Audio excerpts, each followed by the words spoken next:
Hey guys, welcome back. Today we're going to be taking a look at an item I purchased from Amazon, and it is a rack made specifically for the DRZ400. Now this is the seller's page that I purchased it from. It says that it is full aluminum, compatible with all models of the DRZ. As you can see, the brand name is JFC Racing, and I purchased this from Fast Pro.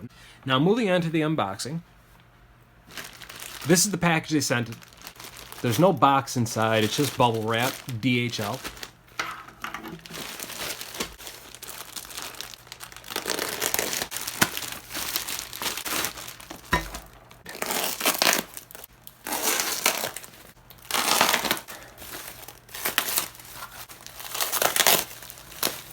There is a lot of bubble wrap here. They did pretty good in the packing process.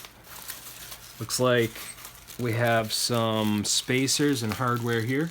Right here we have our main frame brackets.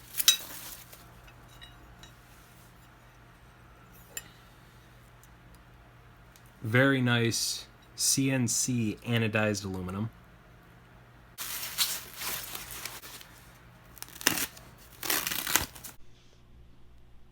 As you can see, these are all the parts that come in this kit. If you order one of these racks, unfortunately, they do not come with instruction manuals, but installation is pretty straightforward.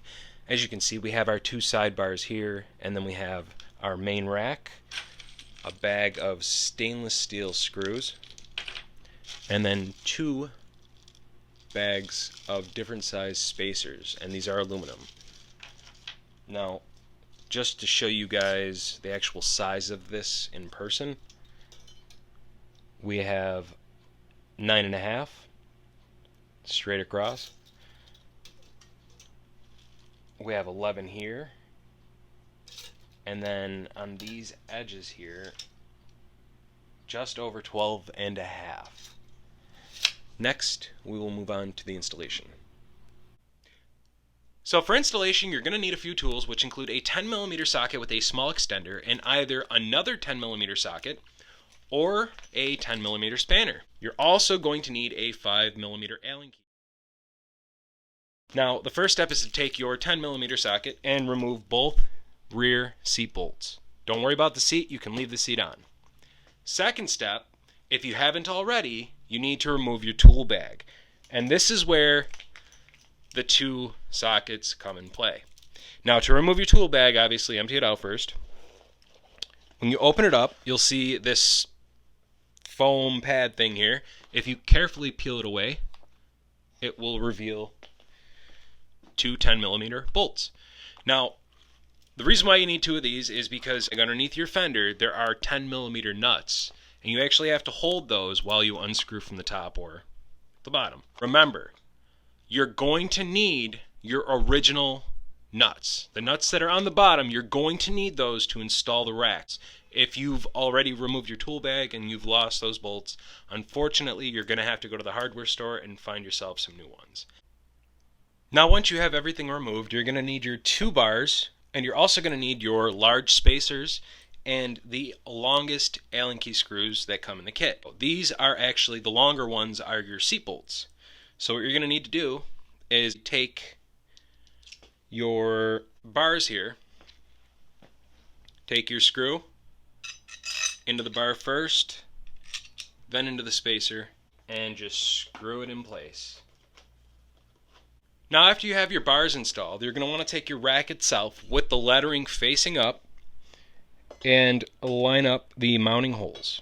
But now you're going to want to take your 4mm Allen key and these four smaller screws that they included, and these screws are for your rack to mount to the sidebars.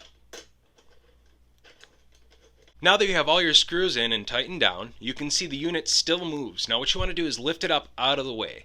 Now you're going to need to grab the last two remaining screws that came with the kit, and you're going to also need your original tool bag bolts that were underneath there. If you don't have these, you'll have to go pick some up. And you're also going to need your two last aluminum spacers. So to install all these, you're going to need a 10mm socket and a 5mm Allen key. Okay, it's a little tricky because of the way you have to line everything up, but what you want to do is put the screws in first, try to line them up with the holes, and insert your spacer. Once you have them roughly on, you can actually slide them around until I get them directly into the hole, just like that. Now that I know those are in, just insert your Allen key, take your bolt, try to line it up, and get screwing until they're nice and tight. So once you have all the bolts tightened down, you are done. Personally, I love the design, I love the look of this. This is installed on my 2016 DRZ400S. They're all the same, so this rack will fit any year, make, or model of this bike up until the date of this video. Who knows if they're gonna, come out with a 6-speed, newly redesigned for 2022? Who knows? Probably not. Anyways, you could really feel how sturdy this rack is. I actually just lifted the rear of the bike up with just the rack. There was no bending, no flexing or anything. So I have total confidence if I was to ever tip this bike over, I wouldn't hesitate to reach for this rack to help me lift my bike back up. So I started looking for aluminum, and this is the only one that I could find for a decent price, and I went for it, and I'm glad I did. Honestly, I recommend this rack. I paid out of pocket for this rack. I did not get this for free. Honestly and truly believe this rack is actually worth the money.